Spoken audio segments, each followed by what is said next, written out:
कर्मियों को था जिसका इंतजार, वो घर ही आ गई। यह इंतजार था सभी संविदा कर्मियों को कि हमारा वेतन वृद्धि हो जाए और एक फिक्स सैलरी होनी चाहिए, मानदेय बढ़ना चाहिए। आज एक ऐसी खबर है कि 15 अगस्त यानी स्वतंत्रता दिवस के अवसर पे हमारे जितने भी संविदा कर्मी साथी है ना, उनका मानदेय वृद्धि गजब ढंग से सरकार ने किया है। आदेश लागू कर दिया गया। कब से इन लोगों का बढ़ा हुआ वेतन मिलेगा, ये जानकारी भी इस वीडियो में देंगे। सारी जानकारी आपको मिलने जा रही है। कहां पे घोषणा होता है, इस स्वतंत्रता दिवस के अवसर पे संविदा कर्मियों की झोली में कितनी बड़ी खुशखबरी आती है, सब कुछ देखेंगे। आशा कार्यकर्ता बहुत लंबे अरसे से इंतजार कर रहे थे, उनका वेतन वृद्धि भी हुआ, यानी उनका भी जो प्रोत्साहन राशि दिया जाता है उसमें बढ़ोतरी की गई। और भी कई जानकारियां हैं जो हम आज साझा करेंगे। स्वास्थ्य कर्मी का भी वेतन जो है अच्छा खासा बढ़ाया गया है। तो चलिए शुरू करते हैं।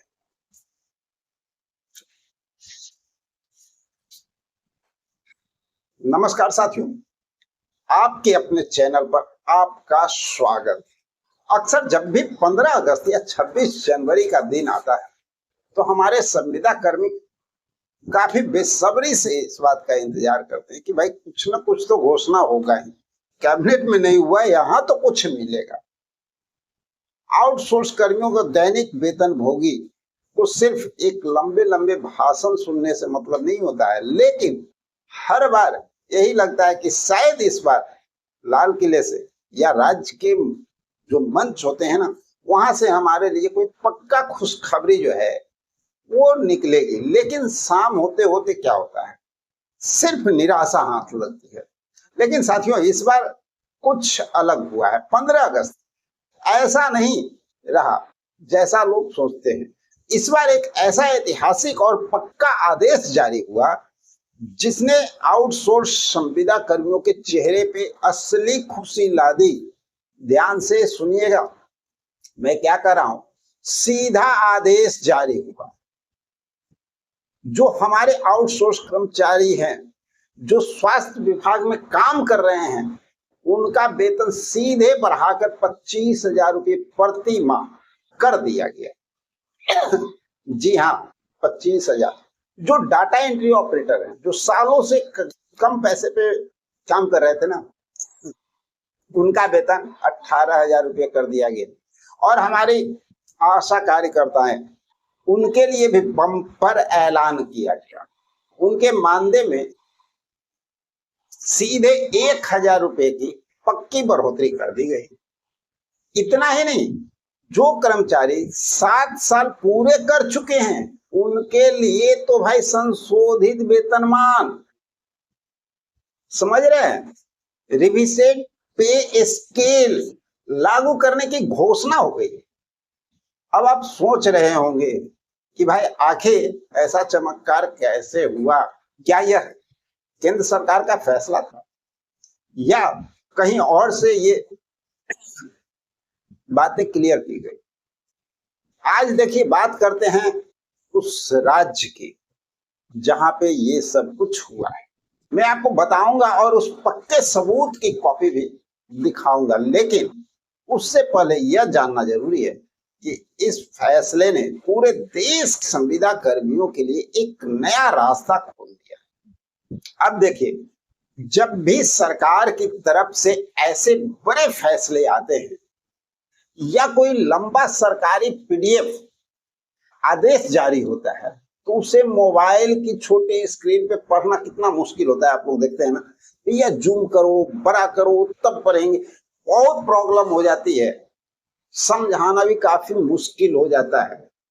हमारे बहुत से साथी जो है फील्ड में काम करते हैं या डाटा मेंटेनेंस करते हैं, उनके लिए एक अच्छा फोन या स्क्रीन होना बहुत जरूरी है। इसलिए आपकी सहूलियत के लिए मैंने नीचे व्यू प्रोडक्ट जो आप देख रहे हैं ना, वहां पे आप क्लिक करके देख सकते हैं। सस्ते बजट में एक बेहतरीन स्मार्टफोन और लैपटॉप टैग कर दिया है। आप वीडियो को देखते देखते उस पर क्लिक करके उसे चेक कर सकते हैं। चलिए अब मैं आपके सामने वो सबसे बड़ा सस्पेंस ओपन कर, और सस्पेंस क्या है भाई, आप तो पहले से ऑलरेडी जान रहे हैं ना। तो साथियों 15 अगस्त के मन से यह ऐतिहासिक घोषणा की है हिमाचल प्रदेश ने। जी हाँ, हिमाचल के मुख्यमंत्री सुखविंदर सिंह सुक्खू जी ने स्वतंत्रता दिवस के मन से ये साफ कर दिया कि उनके राज्य में आउटसोर्स एनएचएम और संविदा कर्मियों का शोषण अब नहीं होगा। उन्होंने मन से खुलेआम ऐलान किया कि नेशनल हेल्थ मिशन यानी एनएचएम के तहत जितने भी आउटसोर्स कर्मचारी हैं उन्हें अब 25,000 रुपये महीने फिक्स मानदेय मिलेगा। आशा वर्कर का मानदेय सीधे बढ़ा दिया गया। और सबसे बड़ी बात, उन्होंने ये भी घोषणा कर दी कि राज्य सरकार मल्टीटास्क वर्कर और आउटसोर्स कर्मचारियों को पूरी तरह सुरक्षित करने के लिए एक नई और पक्की नीति यानी पॉलिसी बना रही है। अब मेरा सीधा सवाल हमारी सरकार और हमारे सिस्टम से, जब एक छोटा सा राज्य हिमाचल प्रदेश अपने संविदा कर्मियों को 25,000 रुपया सम्मानजनक वेतन दे सकता है, तो हमारे बिहार में ऐसा क्यों नहीं हो सकता? हमारी आशा कार्यकर्ताएं और आंगनवाड़ी सेविकाएं सहायिकाएं क्या किसी से कम मेहनत करती है? हमारे वार्ड सचिव साथी जो सालों से अपनी जवानी पंचायत में खपा चुके हैं, क्या उनका कोई हक नहीं है? हमारे न्याय मित्र और ग्राम रक्षा दल के जवान जो बिना किसी सुविधा के दिन रात मुस्तैद रहते हैं, क्या उन्हें सम्मानजनक फिक्स वेतन नहीं मिलना चाहिए? हिमाचल प्रदेश का यह फैसला हमारे लिए एक सबूत है।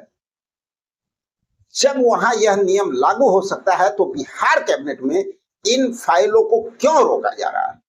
पेरोल मैनेजमेंट को पूरी तरह से लागू करने ठेकेदारों को बीच से क्यों नहीं हटाया जा रहा? कई दिनों से पेरोल मैनेजमेंट इस पे जो है लेटर निकल रहा है, लेकिन इसको कब तक लाया जाएगा कैबिनेट? क्यों सरकारें लेट कर रही है?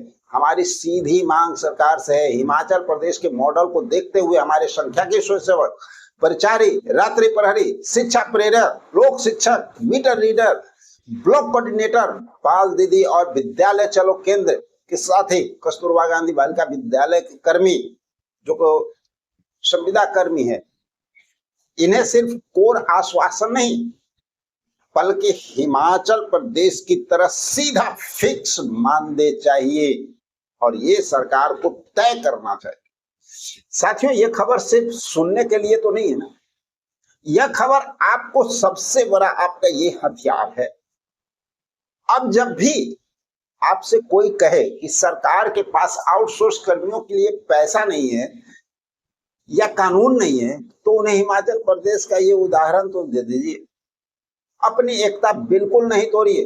जब तक बिहार कैबिनेट से हमारे लिए ऐसे ही पक्के और सीधा आदेश जारी नहीं होता, हम आवाज उठाते रहेंगे। इस वीडियो को ज्यादा से ज्यादा साथियों तक शेयर कर दीजिए। और साथियों अगर आप लोग को ये जानकारी पसंद आ रही हो तो एक लाइक तो बनता है। चलिए मिलते हैं एक और जबरदस्त इंफॉर्मेशन के साथ अगले वीडियो में। जब तक के लिए जय हिंद।